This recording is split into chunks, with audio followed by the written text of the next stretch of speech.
मत जाता। अक्रूर चाचा आप मेरे जन्म के बाद कभी मिलने भी नहीं आए, मुझे आपका बहुत ज्यादा काका काका जी अब मुझे छोड़कर नहीं जाना, मैं आपके बिना नहीं रह पाऊंगा।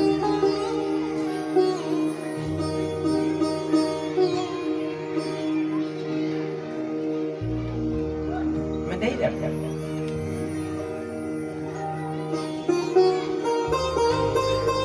कन्हैया ने कहा अक्रूर चाचा एक बात बताओ। बोले क्या क्या अक्रूर चाचा आज आप वृंदावन में कैसे आए हुए? बोले मैं कंस का संदेश लेकर आया हूँ, धनुष यज्ञ में आपको निमंत्रण देकर आया हूँ। और कन्हैया एक बात बताओ। बोले क्या? बोले तुम्हारा प्रेम देखकर मैं अब रह न सकता, इतना सच्चा प्रेम करते हो कृष्ण। ये नाटक कर रहा है कंस, इसने मुझे मना कर रखा है, पर मैं मर जाऊंगा कोई बात नहीं, पर मैं तुम्हें दुख देते हुए नहीं देख सकता, तुम्हें कोई दुख दे। ये राजा कंस तुम्हें मारना चाहता है, मेरे साथ तुम मत जाना, मैं मर जाऊंगा पर तुम मेरे साथ मत जाना। कन्हैया ने कहा अक्रूर चाचा कौन मरेगा ये तो वक्त बताएगा, पर ये बात मेरी मैया को नहीं बताना।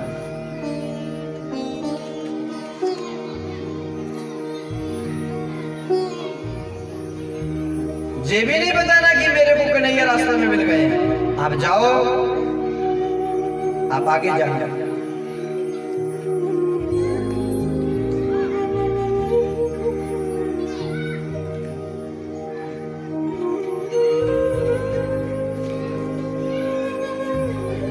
मेरी मैया से कोई बात नहीं करना कंस के बारे में, सिर्फ निमंत्रण ही करना, और तब करना जब मैं सामने खड़ा रहूंगा। आप जाओ, अगर नीति सीखनी हो तो कृष्ण से। मैं कई बार सोचता हूं कि कृष्ण ने कितनी ट्रैवलिंग की। जन्मे जेल में, गोकुल पहुंचे, गोकुल के बाद नंदगांव गए, नंदगांव से वृंदावन गए, अदासुर बकासुर भौमासुर तृणासुर भूतनासुर असुरसुर केसी धेनुसुर काकासुर कितने बड़े बड़े राक्षसों को मारा। मथुरा जाकर कंस को मारा, पढ़ने के लिए संजीवनी के, वहां से आए जरासंध के भय से द्वारिका में चले गए। द्वारिका में जाकर भगवान ने 16,108 विवाह किया। कौरवों पांडवों का झगड़ा हो गया, कई बार शांति दूत बन के आए। जब कुछ भी फैसला नहीं हुआ, कोई फैसला नहीं, युद्ध करवाना पड़ गया। 18 दिन तक युद्ध चलाया, पांडवों की विजय प्राप्त की, पांडवों को राज सम्राट बनाया, भीष्म पितामह को दर्शन दिए, वसुदेव देवकी के लिए यज्ञ करवाने के लिए वहां से द्वारिका से आकर कुरुक्षेत्र यज्ञ करवाया। माँ बाप की इच्छा थी कि हम यज्ञ करना चाहते हैं, पुत्र का कर्तव्य है कि माता पिता के हाथों से अच्छा काम करवाना। यज्ञ करवाया, वापस गए। कृष्ण के पुत्र आपस में झगड़ा करने लगे, भगवान को जाना पड़ गया, और भगवान को कभी परेशान नहीं देखा। भगवान सदा मुस्कुराते रहे, कभी नहीं कहा मैं थक गया। भगवान हमेशा तैयार तत्पर और हंसते रहते हैं। जे सीखना है कृष्ण से, थोड़ा सा दुख आ जाए तो बीपी हाई या बीपी लो, सुख आवे आजा बेटा, दुख आवे आजा बेटा, परंतु अपने चेहरे की मुस्कुराहट मत छोड़ना। इसलिए भगवान कृष्ण का नाम मुकुंद, मुकुंद मैंने जो खिलखिलाता रहे। कंस चाणूर मर्दनम, कंस चाणूर जैसे दुष्टों का श्रृंगार हो गया, परंतु भगवान ने कभी ये नहीं कहा कि मैं परेशान हो गया। दुख सुख आते जाते रहते हैं, अब बेचैन मत हो जाना। एक कृष्ण से सीखते, मरना कृष्ण ने ही सिखाया और जीना राम ने सिखाया। जीना आसान है, मरना कठिन है। घर को चलाना चाहते तो चाणक्य जी को पढ़ लेना,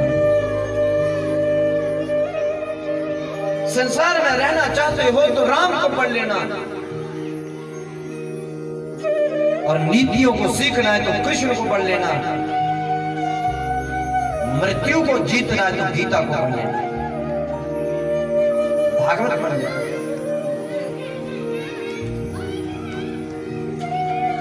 इसलिए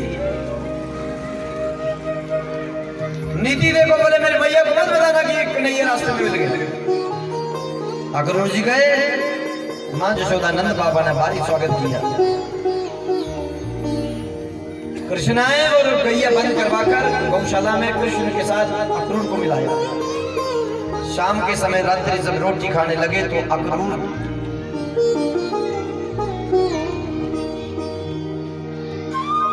नंद बाबा और कन्हैया भोजन कर रहे हैं। देखो, कभी कभी बच्चों को बड़ों के साथ बिठाना भी चाहिए। अगर आप अपने बच्चों का बड़ा भविष्य बनाना चाहते तो बड़ों का संगत भी करवाओ, बड़ों से बहुत कुछ सीखने मिलेगा। ऊंचा बनना जो चाहे तो ऊंचन के संग खेल, ओ कच्ची सरसों पीस के ना खल निकले ना दे।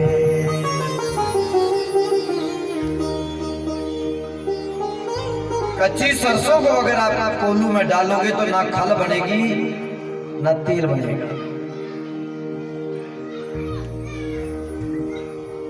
बड़े बड़े लोगों के बीच विचारधारा के लोगों की संगत करवानी चाहिए। आदमी कब बड़ा बन जाता था पता नहीं चलेगा। इसलिए माँ बड़ों के बीच में रोटी भी खिलाती है ताकि इसके विचारधारा बड़ी हो जाए।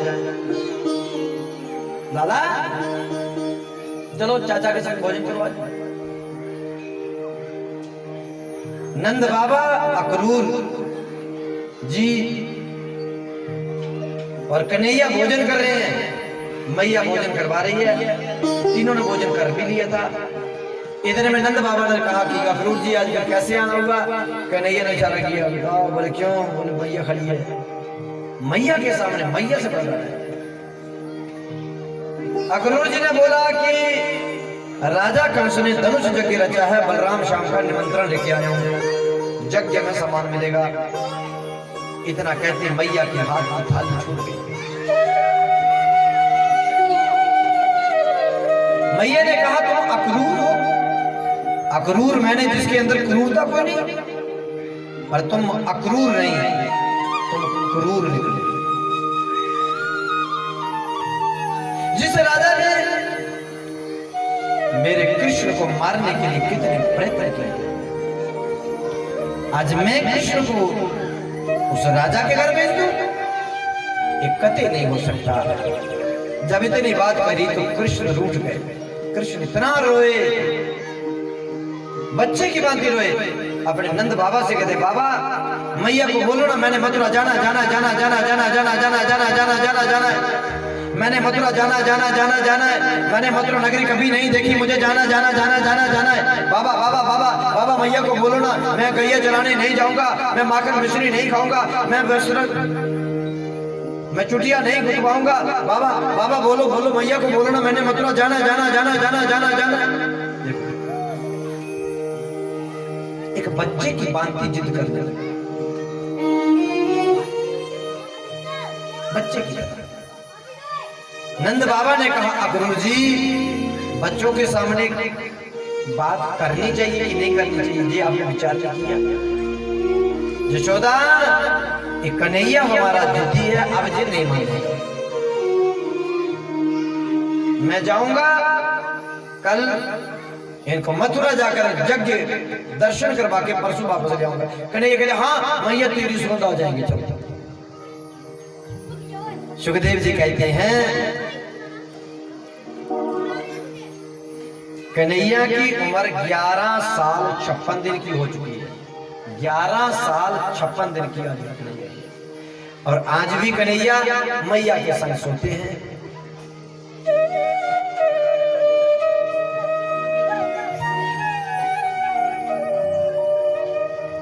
मैया रो रही है, कन्हैया बार बार चुप करवाते हैं। मैया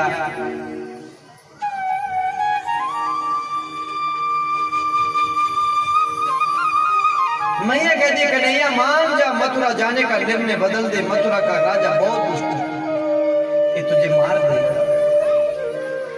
कन्हैया कहते हैं मैया अगर राजा कंस मुझे मारने आएगा तो मैं उसके पांव पकड़ लूंगा। मैया तुम जानते हो जब कोई पांव में गिर जाए उसे कोई नहीं मार सकता। मैया ने भांति भांति के उपायों से समझाया पर कृष्ण नहीं समझे, कहते मैं जाऊंगा। कन्हैया जब मैया को लगा कन्हैया सो गए, मैया बिस्तर से उठी और महल में से बाहर चली गई। कन्हैया की नींद टूटी, कन्हैया मैया मैया करते मैया को ढूंढने लगे। आगे देखा मैया दीवार के साथ माथा पटक रही और एक ही बात कहती है कृष्ण को मथुरा नहीं भेजूंगी, नहीं भेजूंगी, नहीं भेजूंगी, नहीं भेजूंगी, नहीं भेजूंगी, नहीं। कन्हैया ने हाथ पकड़ा, मैया क्या कर लेंगे? मैया कहती लाला अगर मैं मर जाऊं तो कल तुम नहीं जा पाओगे मथुरा, क्योंकि संस्कार करना पड़ेगा और ग्रह टल जाएगा, फिर तुम नहीं जा पाओगे। मैं प्राण निकालना चाहता हूं। कन्हैया ने हाथ पकड़कर बिस्तर पर लाया। मैया क्या कर रही हो? मैंने बोला ना मैं परसों वापस आ जाऊंगा। वापस आ जा। पूरी रात बीत गई, कन्हैया मैया की ना मैया सोई ना कन्हैया। इतने में सुबह 4 बजे अक्रूर जी नंद बाबा आए, उन्होंने दरवाजा खड़काया। मां जशोदा ने दरवाजा खोला। नंद बाबा ने कहा जशोदा सारे गांव के ग्वाले आ गए हैं हमारे घर में। कहते हमने भी मथुरा जाना है, जैसा कन्हैया वैसे ग्वाले। अब मैं ग्वालों को लेकर पैदल जा रहा हूं और तुम बलराम शाम को अक्रूर के साथ भेज देना मथुरा, हम सब इकट्ठे हो जाएंगे।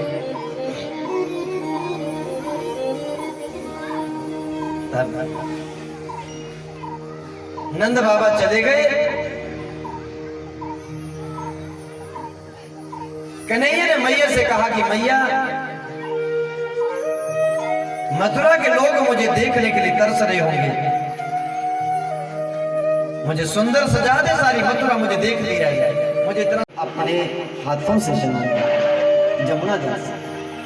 जमुना जल से स्नान करवाया और मैया ने आज नई धोती पहनाई, नई बगल बंदी पहनाई, नया मुकुट लगाया, हीरे का हार पहनाया, हीरा ठोड़ी पर लगाया। मैया ने आज पहली बार कन्हैया को चरण पादुकाएं पहनाई, क्योंकि कन्हैया ने वृंदावन में कभी चरण पादुका पहनी नहीं, चप्पल नहीं पहनी। मैया ने सुंदर कुंडल बनाए, ऊपर फूल लगाया और कमर पर फेंटा बांधा, आंखों में काजल लगाया, माथे पे चंदन लगाया, गाल पर फूल बनाए चंदन के फूल, अधर पर बांसुरी, नई बांसुरी दी मैया ने।